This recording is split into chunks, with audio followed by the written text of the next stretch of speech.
Before you judge any of those people, I want you to do something for me. Think about a show you couldn't stop watching, an artist whose music got you through something hard, a creator you check every single day.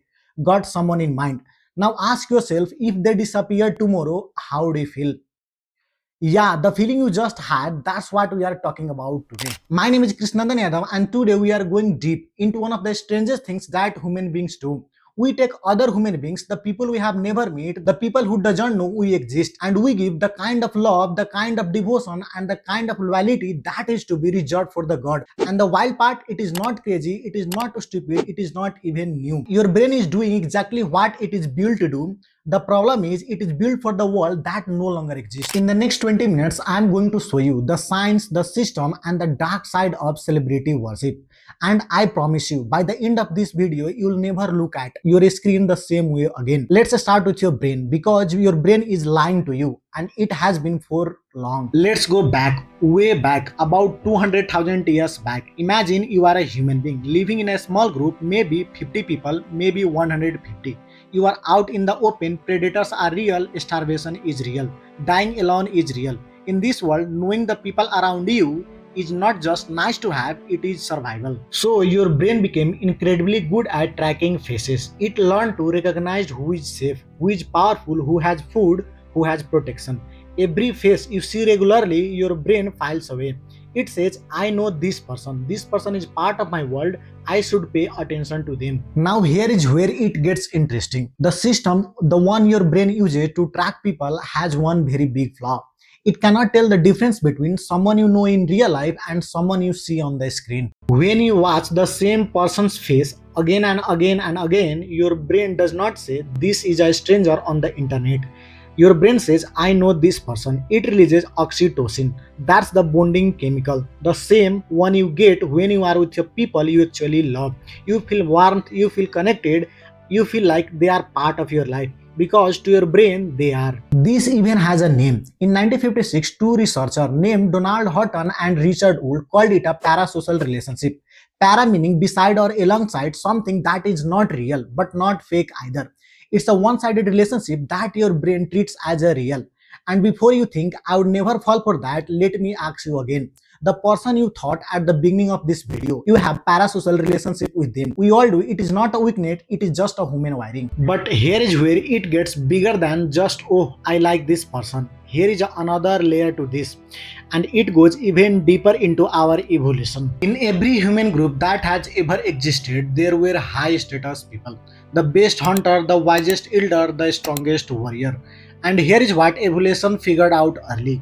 If you could get close to the high status person, if you could learn from them, be associated with them, be loyal to them, your own chances of survival went up. So your brain developed a natural pull toward powerful, visible, and admired people. Not as a flaw, as a strategy. Now take that ancient pull toward powerful and admired individuals and put it in a world where you can see a single person face on your phone 50, 100, and 200 times a day. A world where a single person can be seen by a billion people at the same time. Your brain was never built for that. It is running a 200,000-year-old software that didn't exist 2 decades ago. And researchers who study this have found something fascinating. There are actually 3 levels of how deep this can go. Level 1, you enjoy them. You talk about them with friends. You follow their work, it's fun, it's normal. Level 2, it becomes personal. You feel like you have a real connection. Their news affects your mood, their success feel like your success. Level 3, it becomes everything. They are the center. They define how you see yourself. You do anything. Most people live at level 1. Some drift into level 2. But researchers found that the line between levels is not a wall, it's a slope. And certain things push you down that slope faster than you would think. Which brings us to the part that nobody wants to talk about. The slope isn't an accident. Someone built it, and they built it on a purpose. We have been talking about your brain, but your brain doesn't operate in a vacuum. It operates inside a system. A very large, very intelligent, very well-funded system that has spent decades learning exactly how to press your buttons. Let me show you how the celebrity is built. Not the talent part, not the luck part, the design part. Before a major celebrity reaches your screen, there are teams of people whose only job is to manage how you feel about them. There is a PR team. They decide what stories get told, which ones get buried. There is a brand team. They decide what the celebrity stands for, what clothes they wear, what causes they support. There is a social media team. They decide what the candid moments look like. Notice, I said decide. Here is what I want you to sit with. The person you feel like you know, the person whose Instagram story you watch before even you get out of your bed, that person, the version of them is a product. It was built by a committee, it was tested on an audience, and it was refined until it worked. And the warmth you feel toward them, this is the product exactly working as intended. Now I want to be very careful here. This doesn't mean the celebrity is fake as a person. Most of them are real people with real talent and real struggles. But the version of them you see, the curated, packaged, polished version, that is a character.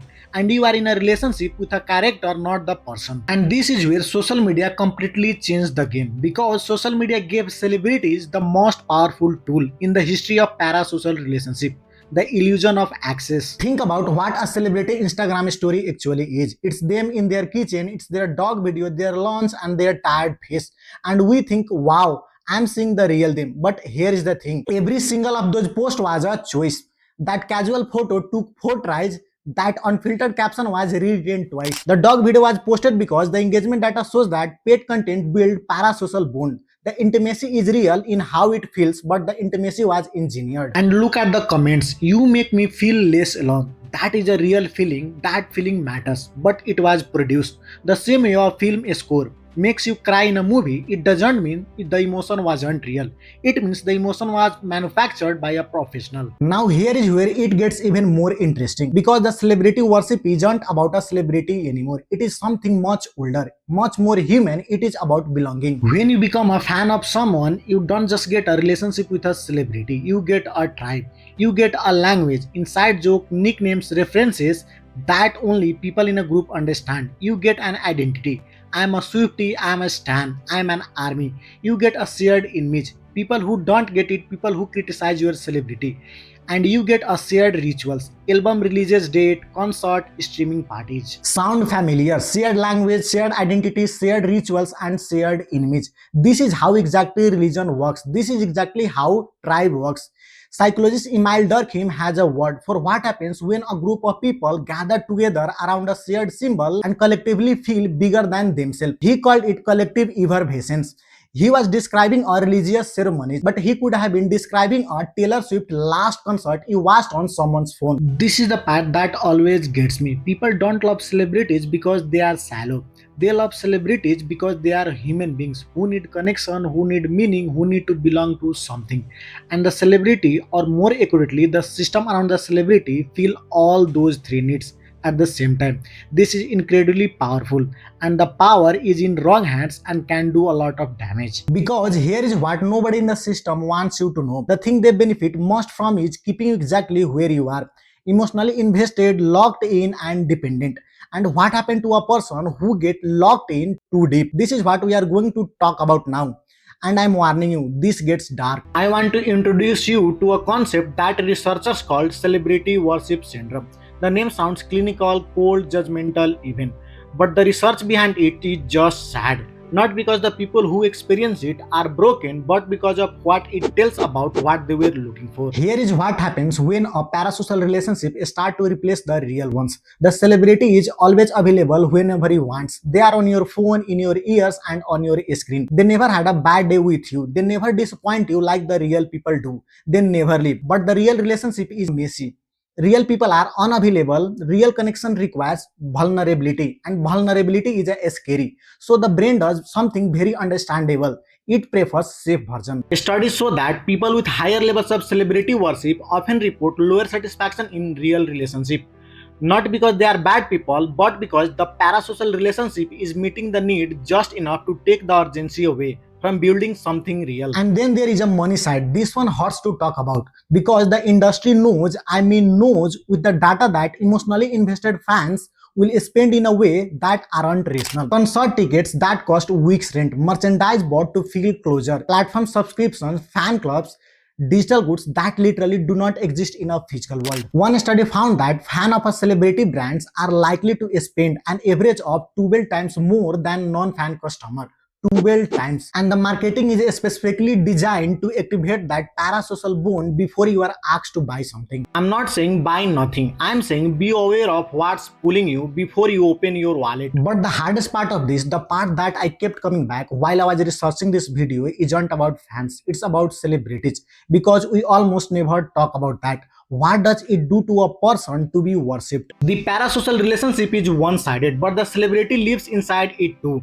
And what they live inside is a projection. Millions of people don't love them. They love the version of them they built in their head. The moment real person shows up, the one who make mistakes, changes their mind, gains weight, dates the wrong person, says the wrong thing, those same fans feel betrayed. Not just disappointed, betrayed, because the celebrity broke a relationship they didn't even know existed. We call this cancellation. Before you talk about how it looked from outside, let's talk about how it feels from inside. One day millions of people love you. Next day millions of people feel like you personally hurt them.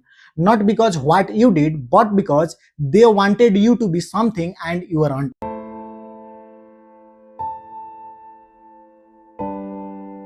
Those comments are not from bad people, they are from people who had real emotional investment in something they thought was real. And when it collapsed, they responded the way you respond when someone you love lets you down. Because to your brain, that's exactly what happened. So let me ask the question that I think is the real question, the question underneath all of this. If celebrity worship is just an ancient brain wiring exploited by profit-driven system and it hurts both fan and celebrities, then why does it keep growing? Why does it keep working? In 2026, with everything we know, we are more obsessed with a celebrity than any point in the human history. The answer to this question is most important part of this entire video. Here is what I think is actually happening. We live in a world that has become extraordinarily good at giving us things: food, entertainment, information, connection, distraction, on demand, instantly, endlessly. And in the same world, three things have quietly become harder to find: genuine community, real meaning, a sense of something bigger than yourself. Think about it. In most of the human history, you had a village, you had a ritual, shared stories, myths, and culture that told who you were and where you come from and why any of it mattered. But today, most of the people don't have those things, not because they don't need them, but because the structure that is to provide them got weaker. And into that space, very human, very real, and very hungry space, the celebrity stepped in. The celebrity gives you mythology, a story of a struggle and triumph you can follow from the beginning. The celebrity gives you a ritual, album drops, tours, watch parties, things you do together. The celebrity gives you a community, a tribe that speaks same language, shares same references, fights the same enemies. The celebrity gives you transcendence, that feeling in a crowd when 60,000 people are all feeling the same thing at the same time. Every single one of those things, mythology, ritual, community, transcendence, was once the job of religion. It didn't disappear when religion weakened, it migrated. Now, I want to be very careful. I'm not saying celebrity worship is a religion. I'm not saying it's the same thing. I'm not mocking either one. What I'm saying is this: the need is same. The need to feel connected to something real. The need to feel like you belong to something bigger than your apartment. The need for your life to mean something beyond the next notification. That person at the concert with their eyes closed, they are not foolish, they found something real in a world that makes it very hard to find real things.